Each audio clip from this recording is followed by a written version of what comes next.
honestly, we couldn't have got the timing better than we've got it. Here we sit with our coal fleet due for retirement anyway. Some of it should have been retired already. So it's due for retirement. And we sit in the middle of the biggest, most exciting disruption to the energy sector ever. The prospect of abundant, clean, renewable energy for everyone is no longer a dream. It's real. And the concept of people having access to uncapped electricity at no additional cost, it's transformative. Now, the government plan how to move to our next energy sort of plan. They have an energy planning process. For some reason, no one actually can explain to me. It's called the Integrated Resource Plan. And it's meant to be updated about every 2 years. Well, 15 years on, we've just released our third plan, which means every 7.5 years we bring a new plan. In a stage where the disruption's happening so fast that every time the only thing that's the constant in those plans is they're about 3 or 4 years out of date when they issue them, because things are changing so fast. It's meant to be changed every 2 years. It's so far, the record is 7.5 years. And the most recent plan, if you've been watching the news, has just been released. In fact, it hasn't been, because they were meant to publish it yesterday, but it's kind of been delayed again. So here we sit. So let me tell you a story. Not long ago, I spent a day with primary school children, 90 of them, grades 5 to 7. There's nothing quite like primary school children. Boy, do they have no fear of change. Do they carry no baggage of what went before? So I sat with these primary school children. I said to them, why don't you guys design a plan for 2040, South Africa's energy plan? And I gave them the tools.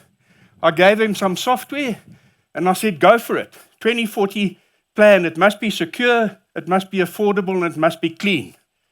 Off they went. Well, an hour later, they came back with a plan. Primary school children. And their plan, it's mind-boggling actually, their plan would save the country 250 billion rand a year it would cost 250 billion rand a year less than the official government's plan. School children. And not only that, there would be excess energy produced, enough excess energy to lift 12 million homes out of energy poverty. For nothing. Extra power to plug in, to create new jobs, endeavor, entrepreneurship. So let me show you why their plan makes so much sense. You don't have to imagine this because it's true. This jug is filled with diesel, petrol, oil, gas, and a bit of nuclear at the bottom. That's why I'm holding it far from me. There's that bit of nuclear at the bottom. Now, I don't know if you realize when I carried it here, I spilt a bit, but that goes with transport of fossil fuels. You always spill a bit. When we take this and we want to use it, 2/3 of it goes up as heat. It gets wasted. 2/3 is wasted, and only a third, I'm going to have a sip. No, I'm not. Only a third is left to give us useful energy. 2/3 wasted, 1/3 left. Now, in South Africa, we still produce 80% of our electricity from coal. 80% of our electricity still comes from coal. And not only does it get wasted like that, but when it gets wasted, the bit that's wasted and the bit that isn't wasted has amazingly bad consequences, both to climate and to communities. So when we look at renewable energy, we actually slash the cost as per those school children by more than a half. But when we add on the cost of health and we add on the cost of climate, we add on the health costs to communities, the climate cost to communities, then renewable energies don't only give us cheaper electricity, It's 10 times cheaper when we add in all the externality costs. 10 times cheaper. And yet, as I say, we're still carrying on with coal, which is very surprising because South Africa actually has some of the best sunshine, especially up here on the Highveld, in the world. And we've got some of our wind resources are globally the envy of the globe, our wind resources.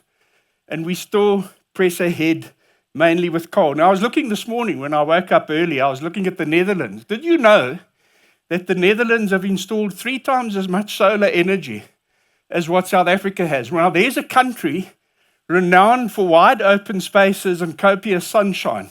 The Netherlands. They've got 3 times as much solar as South Africa. I couldn't believe it.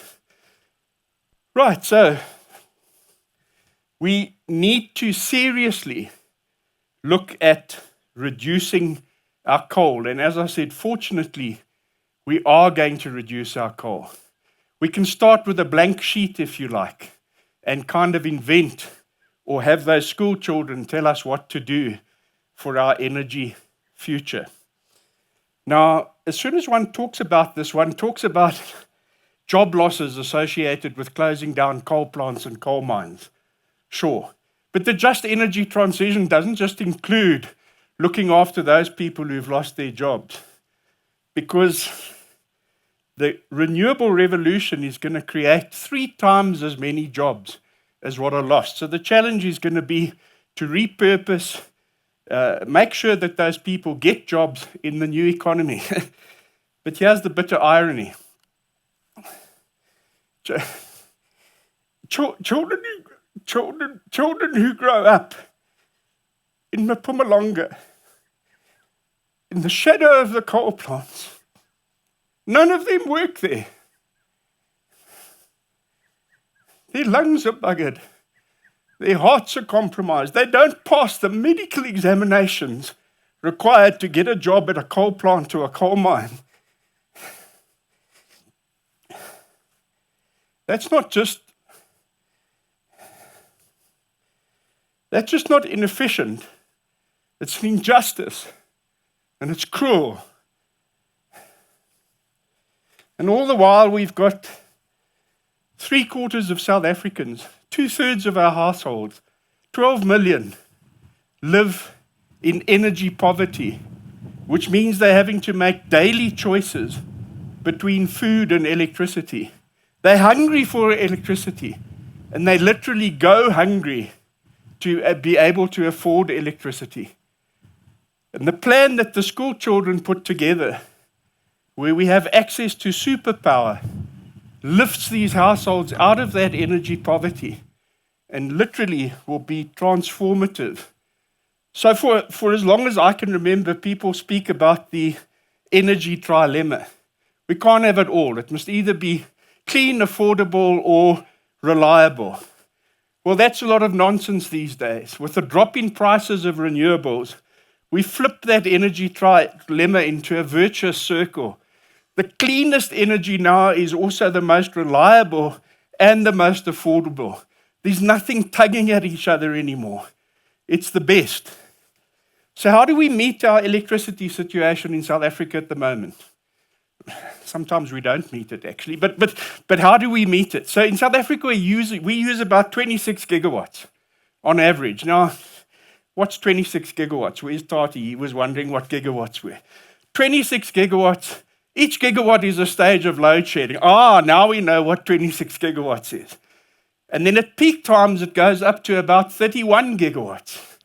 It used to be 37 when we still had a growing economy. But we now peak at 31. And at night, we drop down to 18. And we meet this with a combination of nuclear. I've shown it at half stripe there because Koeberg's been running at half capacity for the last 5 years or something. Then we have coal, you can see, 80% coal. Then we have a little bit of water, hydro, which we import from our neighbors in Mozambique, from Cahora Bassa. We stick in some sunlight. We stick in wind, and then you'll see we still have a bit of a problem at that peak time. And at the peak time, we rely often on pump storage and on diesel. And we've all heard about diesel and pump storage. Now, pump storage, we pump water to the top of a hill when we've got a surplus, and we let it down when we've got a shortfall. And we've got to balance our energy grid. It's a balancing act. It's a delicate balancing act. And as we know, we don't always get it right. Now, the problem is actually simple. The system is based on outdated technology. It's not fit for today's reality, and it's not fit for tomorrow's future and the possibilities. So the government RP plan that's about to be published, this is what it looks like. And hey, they've got a lot of wind and solar. Great. But there's a great big chunk of nuclear. There's still a whack of coal. And I'm still confused as to how much coal there will be, because some people say 20. But the latest speech given by the minister says, no, we'll still have 40 gigawatts of coal in 2050 because we're going to convert it into clean coal. Okay, well, we've seen some clean coal ending up in the river today. So that's the reality of what the current government plan is. Now, the children's plan, or here's the opportunity, in fact. If we design a system around wind, solar, and storage to be able to give us reliable electricity on the worst patch in winter, where the sun is weak and perhaps the wind's not blowing as much, guess what? If it sees us through that worst patch in winter, we're going to have surplus on every other day of the year. And it's that surplus. After we filled our batteries, anyone here got home solar? You fill your battery, 11 o'clock in the morning, there's surplus. That surplus is the superpower. And there's enough surplus in the system that the primary school children put together, not only to lift 12 million people out of energy poverty, but to electrify our whole transport system. All the cars on the roads can be electrified just with that superpower. And guess what? The superpower has it has zero marginal cost. It doesn't cost anything extra. You've built a system to get you through that worst patch. And you've got the superpower. Now, this is important. This is the children's model. So we flick back. That's the government model. This is the primary school children model. Done in 1 hour, mind you, not 6 years. And the primary school model has superpower. So you can see the stuff sitting above the line goes into the batteries, below the line, and then the bit that's surplus afterward, that's the superpower. And there's enough superpower, as I said. And why is this important? Well, some people regard superpower as a problem. That excess is a problem. We have to curtail it because the system has to balance. And I say balance schmalance. Let's get that superpower to the people who crave and go hungry for electricity and actually hunger for electricity. Let's increase the demand when we've got that superpower, which is mainly in the daytime. It's kind of between 9 and 3 when economic activity takes place anyway. And we can transfer homes that currently cook on paraffin, they light with candles, they can use clean electricity to cook. They can light with electricity. We can, the possibilities are endless. Micro businesses, entrepreneurs having access to uncapped, virtually free, marginal superpower. Isn't that going to change our economy? Isn't that going to transform the world? Well, our world as we know it. And then we also, with that superpower, yes, we can produce green hydrogen. We can export it to Europe to keep those poor Europeans in the Netherlands warm in the winter with our hydrogen. But we don't want to supply them hydrogen that's so cheap while we go hungry for electricity. The two things have to connect, and the connection is superpower. We can transform out, as I said, we can move all of our transport, road transport, from fossil fuels to electricity. We can power new clean industries. We can actually export green products to Europe. We can take advantage of the carbon border adjustment taxes, where they're wanting to tax countries that are carbon heavier than what they are. Well, we're going to be so carbon light now, we might as well make helium. Speak in a high voice. We're going to be carbon light, and we're going to be able to take advantage of those border adjustment taxes. So yes, It's up to us. What do we choose? Do we choose a future based on business as usual and just make incremental changes on the edges? Or do we embrace the transition, embrace superpower? And it's time that we started behaving and thinking like primary school children who have no inhibition, no fear of change, and they carry no legacy baggage, and they also have no vested interest. So that's what we need to do. And superpower is actually just the beginning, because it gets much better than that. So apart from communities having access to uncapped electricity at an affordable price, the final end game is for South African citizens and communities and Stockfields to actually own the new fleet. They must flip and become on the sell side of electricity, not the buy side. If you think something's getting expensive, would you rather sell it or buy it? You want to be on the sell side. And we can do that. And that is what I believe concessional climate finance should be used for. It should be used to stand collateral for the poor, to allow them to own the new fleet that I've been talking about. Thanks very much.